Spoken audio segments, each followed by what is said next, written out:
नमस्कार दोस्तों, 8 मार्च 2014 रात के 12:42 पे फ्लाइट MS-370 कोलालमपुर से टेकअप करता है बीजिंग के लिए। इस फ्लाइट में कुल 227 पैसेंजर बैठे हैं, 10 फ्लाइट अटेंडेंट है और 2 पायलट है।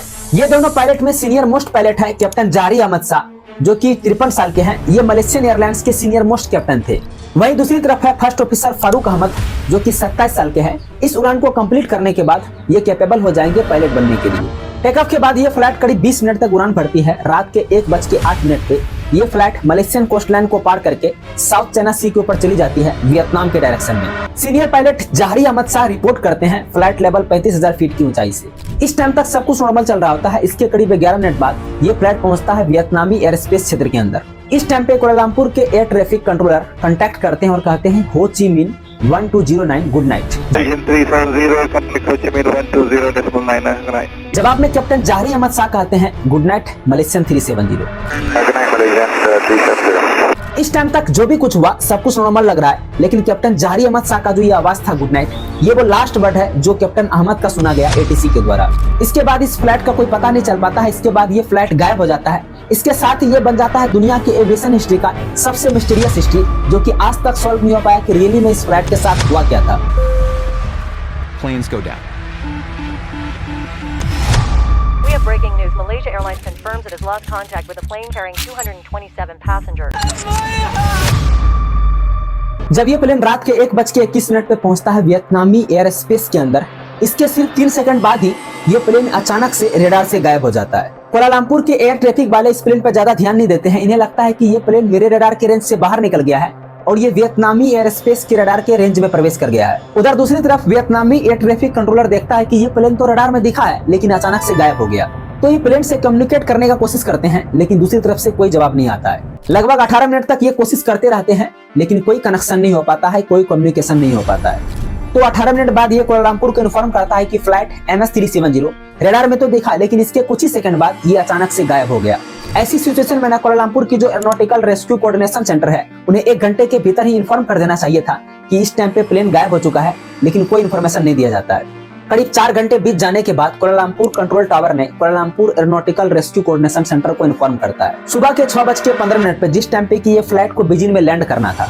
इस टाइम पे ना इन लोगों को उम्मीद था कि कहीं शायद फ्लाइट अपने लैंडिंग टाइम पे यहाँ पहुंच जाए और लैंड कर जाए, लेकिन ऐसा होता नहीं है। अंततः सुबह 6:32 पे जहाँ पे कि प्लेन लास्ट टाइम रेडार में देखा था, वहाँ पे सर्च ऑपरेशन चालू किया जाता है, जिसमें कि 7 देशों की 34 सर्च शिप और 28 एयरक्राफ्ट ने फ्लाइट MS-370 को सर्च करना चालू किया Gulf of Thailand South China Sea के बॉर्डर के आसपास। और यहाँ सर्च टीम को कुछ भी हाथ नहीं लगा, कोई एविडेंस नहीं मिला, न ही प्लेन का मलबा दिखा। इस टाइम पे पूरी दुनिया को खबर मिलता है कि फ्लाइट MS-370 गायब हो चुका है। हर जगह बस इसी की खबर चल रही थी। इसके बाद कई अन्य देशों ने इस सर्च ऑपरेशन में भाग लिया, लेकिन किसी को कुछ हाथ नहीं लगा। यह सर्च ऑपरेशन अगले 4 दिन तक चलता रहा। रिजल्ट अब भी निराशाजनक था। चौथे दिन खबर मिलता है कि 8 मार्च को 1:21 पे, जिस टाइम पे की फ्लाइट MS-370 रेडार से गायब हुई थी, जो कि एक सिविलियन रेडार थी, लेकिन यह फ्लाइट मलेशियन मिलिट्री के रेडार पे अगले 1 घंटे तक दिखती रही थी। जब यह फ्लाइट सिविलियन रेडार से गायब हुई थी ना, तो इसके कुछ मिनट बाद ही ये फ्लाइट राइट की तरफ मुड़ने लगती है और फिर यू टर्न लेता है और मलेशिया की तरफ घूम जाता है। 31 मिनट तक उड़ने के बाद ये फ्लाइट मलेशिया के शहर पेनांग को क्रॉस करता है और फिर मलाक्का स्ट्रेट की तरफ टर्न किया था। आखिरी बार इस फ्लाइट को जहां तक की मिलिट्री रेडार की रेंज थी, इस फ्लाइट को इंडियन ओशन के इस प्लेस पे डिटेक्ट किया गया था रात के 2:22 पे। और फिर ये प्लेन नहीं तो कोई मिलिट्री रेडार पे शो हुआ, न ही कोई सिविलियन रेडार पे। पूरी की पूरी सर्च टीम इसी के पीछे लग जाता है कि आखिर प्लेन गया तो गया कहाँ। रेस्क्यू टीम को सबसे हैरान करने वाली बात तो ये लग रहा था कि प्लेन तो जा रहा था बीजिंग की तरफ, फिर ये प्लेन शार्प यू टर्न क्यों लिया। जो रेस्क्यू टीम साउथ चाइना सी और गल्फ ऑफ थाईलैंड के इस प्लेस पे सर्च कर रहे थे, वे अब इंडियन ओशन के इस प्लेस पे सर्च करना चालू कर देते हैं, बट यहाँ भी कुछ हाथ नहीं लगता है। बाद में एक और चीज का पता चला, ये प्लेन तो मिलिट्री रेडार से 2:22 पे गायब हुई थी, लेकिन एक ऐसी सैटेलाइट थी जिससे ये बार बार कनेक्शन करने का कोशिश कर रहा था। देखो, प्लेन के लिए नॉर्मल सी बात है कि जब उनका अपना कम्युनिकेशन सिस्टम काम नहीं करता है तो वो सैटेलाइट से कनेक्शन करने का कोशिश करता है। लेकिन इसमें एक प्रॉब्लम था, जब ये कनेक्शन करने की कोशिश की तो ये बस लॉगिन करने की कोशिश की, कोई डाटा ट्रांसमिट नहीं किया गया कि प्लेन का लोकेशन क्या है। यानी कहे तो सैटेलाइट को बस इतना पता था कि प्लेन लॉगिन करने की कोशिश की, लेकिन एग्जैक्टली इन्हें भी नहीं पता था कि प्लेन का लोकेशन क्या है। फिर भी इसी सैटेलाइट की मदद से रिसर्च टीम को प्लेन का अगले मूव का पता चला कि मिलिट्री रेडार से गायब होने के बाद एक और टर्न लिया और फिर अगले 5 घंटे तक इसी डायरेक्शन में उड़ते रहा। इस प्लेन ने सैटेलाइट से सुबह 8:19 पे यह प्लेन इनमार सैटेलाइट से आखिरी बार संपर्क बनाने की कोशिश की। तो इन्वेस्टिगेटर का नेक्स्ट काम यह था कि प्लेन का लोकेशन का पता करना इस सैटेलाइट की मदद से। इन्वेस्टिगेटर ने सोचा कि जब सैटेलाइट ने उनके कम्युनिकेशन को रीड किया तो सैटेलाइट ने अपना एंटीना उस प्लेन के डायरेक्शन में मोड़ा होगा। तो इन लोगों ने सैटेलाइट का जो एंगल था उसे कैलकुलेट करके अंदाजा लगाया कि प्लेन आखिर हो कहां सकता है। इस कनेक्शन के बाद प्लेन ना तो किसी रेडार पे दिखा, न ही किसी सैटेलाइट से कनेक्शन बनाने की कोशिश की।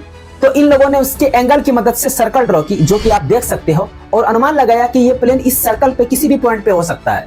ये प्लेन सैटेलाइट से 7 बार कनेक्शन बनाने की कोशिश की, तो इन लोगों ने 7 अलग अलग सर्कल ड्रॉ किए, जो कि आप देख सकते हो।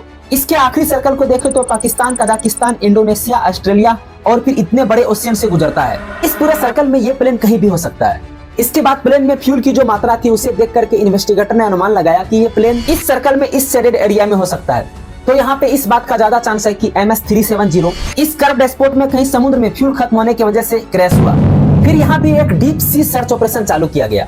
अब देखो, कोई भी प्लेन के क्रैश होने या गायब होने के लंबे समय बाद तक उसे सर्च इसलिए किया जाता है कि जब तक वो प्लेन ना मिले और उस प्लेन का ब्लैक बॉक्स ना मिले तब तक ये पता नहीं चलेगा कि प्लेन में आखिर हुआ क्या था।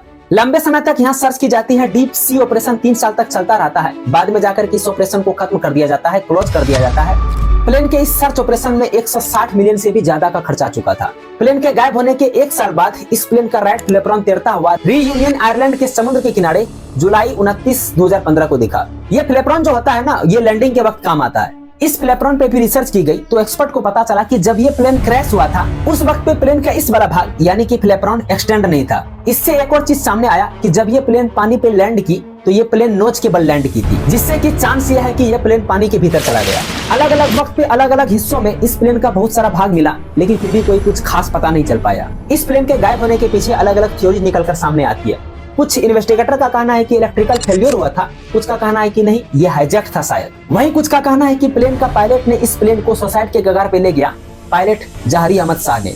यह कहा गया कि कैप्टन जहारी शाह अहमद ने जानबूझ करके फ्लाइट के कम्युनिकेशन सिस्टम को डिसेबल कर दिया और फ्लाइट को ओशियन में जाकर के क्रैश करवा दिया। रीजन ये बताया गया कि कुछ लोगों का कहना है कि उनका मानसिक संतुलन सही नहीं था, वे सुसाइड करना चाहते थे। अब इसके पीछे भी कुछ आर्ग्यूमेंट है जो कैप्टन जहारी शाह अहमद पे उंगली उठाया गया। वो ये है कि प्लेन ने जो 180 डिग्री का शार्प यू टर्न लिया वो कभी ऑटो पायलट खुद से नहीं कर सकता है। लेकिन इस थ्योरी को भी डिनाई किया गया। इस इन्वेस्टिगेशन के जो ऑफिशियल इंचार्ज थे उन्होंने कहा कि वे एक्सपीरियंस्ड पायलट थे, सीनियर मोस्ट पायलट थे, ना तो कोई फैमिली प्रॉब्लम थी, ना बिहेवियर या एटीट्यूड में ऐसा दिखा, तो कोई रीजन नहीं बनता उन पे शक करने का। एक और थ्योरी है जिसपे कि ज्यादा लोग बिलीव करते हैं। कहा जाता है कि फ्लाइट में ऑक्सीजन की कमी हो गई होगी, जिसके कारण से पायलट, क्रू और पैसेंजर बेहोश हो गए होंगे और कैप्टन अनकॉन्शियस हो गए होंगे और प्लेन ऑटो पायलट पे चलता रहा। और फिर ऑटो पायलट में भी कुछ गड़बड़ी हो गई होगी, फिर भी ऑटो पायलट तब तक चलता रहा जब तक कि प्लेन में फ्यूल खत्म नहीं हो गया और फिर समुद्र में जाकर के ये प्लेन क्रैश कर गया। एक प्रोबेबिलिटी ये भी हो सकता है कि कहा जाता है कि ये प्लेन जब वियतनामी एयर स्पेस के अंदर गया तो पायलट ने नोटिस किया होगा कि कुछ गड़बड़ी हो रहा है प्लेन में, और फिर पायलट ने 180 डिग्री का यू टर्न लिया प्लेन को मलेशिया लाने के लिए, और फिर प्लेन में अचानक से कोई एक्सीडेंट हो गया होगा, जैसे कि ऑक्सीजन की कमी, और इस प्लेन में सारे लोग, सारे क्रू और पायलट बेहोश हो गए होंगे। प्लेन के बहुत सारे सिस्टम भी काम करने बंद कर दिए होंगे, फिर भी प्लेन ऑटो पायलट पे चलता रहा। फिर ऑटो पायलट अचानक से साउथ की तरफ मोड़ ले लिया होगा और फिर ऑस्ट्रेलिया से 2000 किलोमीटर दूरी पर जाकर के ये प्लेन क्रैश कर गया समुद्र में। लेकिन आज भी ये 100% श्योरली नहीं कहा जा सकता है, क्योंकि कोई एविडेंस नहीं है। आज भी एक रहस्य बना हुआ कि आखिर इस प्लेन के साथ हुआ क्या था। बहुत बहुत धन्यवाद, आपने इस पूरा वीडियो को देखा। जल्द ही मिलते हैं किसी अन्य वीडियो में, तब तक के लिए नमस्कार।